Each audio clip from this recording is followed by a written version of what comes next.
అందరికీ నమస్కారం అండి.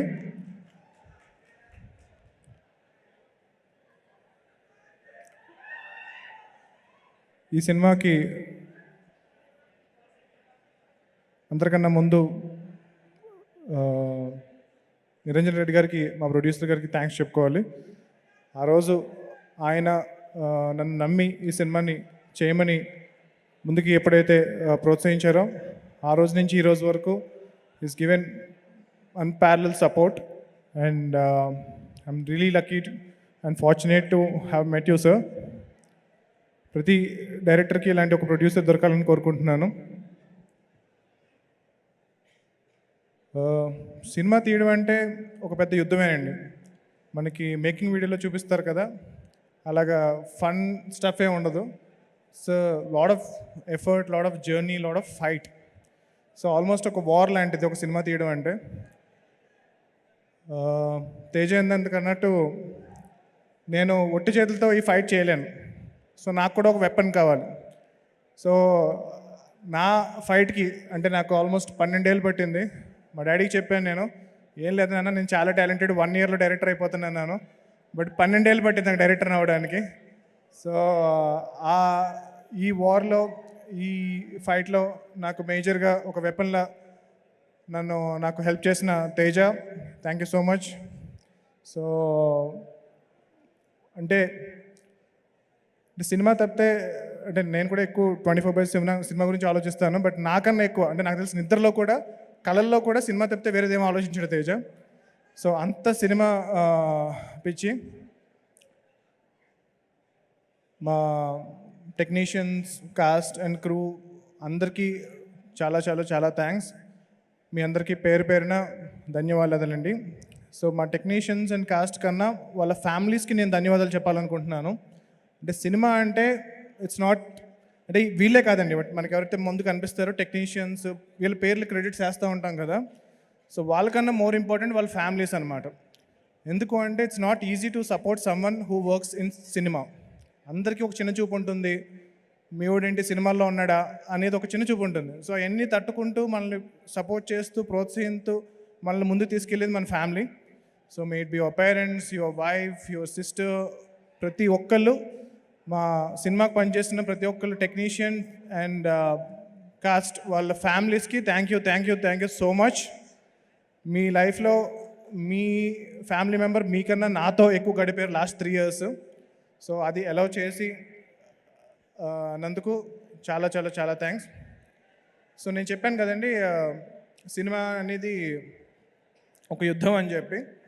సో సినిమా అవకాశం దొరకడం ఒక యుద్ధం, అవకాశం వచ్చిన తర్వాత సినిమా తీయడం ఒక యుద్ధం, దాని తర్వాత సినిమా రిలీజ్ చేయడం అనేది అన్నిటికన్నా పెద్ద యుద్ధం. సో సినిమా తీయడం కన్నా సినిమా రిలీజ్ చేయడం అనేది ఇంకా చాలా చాలా కష్టం అనమాట అండి. సో మా సినిమాలో ఒక డైలాగ్ ఉంటుంది. సో మా సినిమా మెయిన్ థీమ్ ఏంటంటే కనుక, హీరో ఒక టైంలో అంటాడు, నేనేం చేయగలను, నేను ఒక్కడనే కదా, ఒక్కడనే నేనేం చేయగలను అంటే అవతల అంత పెద్ద యుద్ధం ఉంది, అంత పెద్ద వార్ ఉంది, నేను ఒక్కడనే కదా అంటాడు.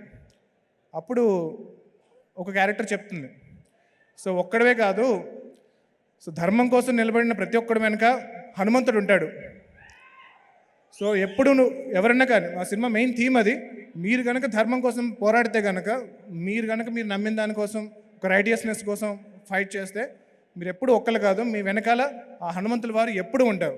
అలా మా సినిమాకి వచ్చిన హనుమంతుల వారు మా మెగాస్టార్ చిరంజీవి గారు.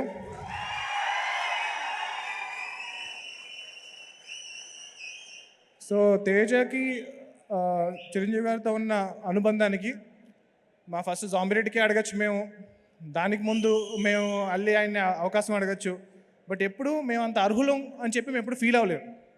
సో ఎప్పుడైతే మేము ఏదో సాధించి అప్పుడు ఆయన ముందుకెళ్ళాలి అని అనుకున్నామో, ఏ రోజైతే మేము హనుమాన్ అనే సినిమా తీసి, ఇంత మంచి సినిమా తీసి దీనికి సపోర్ట్ కావాలి, మనం ఈ వార్లో ఫైట్ చేయాలి అంటే మనకు ఒక అంద కావాలి అని చెప్పి మేము వెళ్ళి చిరంజీవి గారి దగ్గరికి వెళ్ళి కలిసి, సార్ ఇలాగ మాకు సపోర్ట్ కావాలి అని అనగానే ఇమ్మీడియట్గా 2వ సెకండ్ ఆలోచించకుండా మాకు హెల్ప్ చేసిన, మాకు సపోర్ట్గా నిలబడిన మెగాస్టార్ చిరంజీవి గారికి నా లైఫ్ లాంగ్ రుణపడి ఉంటాను sir. Thank you so much.